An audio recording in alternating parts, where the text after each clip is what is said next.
Samantala, sa kaugnay na balita, puspusan na po ang paghahanda din ng hanay ng kapulisan sa Ilocos Region para sa nalalapit na pagdaraos po ng Palarong Pambansa 2025 sa Laoag City, Ilocos Norte. Ayon kay Police Regional Office 1 Regional Director Police Brigadier General Evangelista, paghahandaan po nila ang kinakailangang security coverage at pagantabay sa daloy ng trapiko, public safety transport at maging ang crowd control.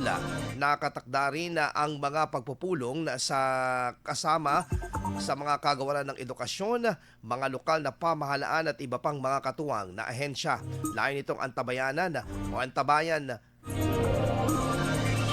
ang isa sa pinakamalaking pagtitipon upang matiyak ang kaayusan at kaligtasan ng mga dadalo sa naturang aktibidad sa rehiyon.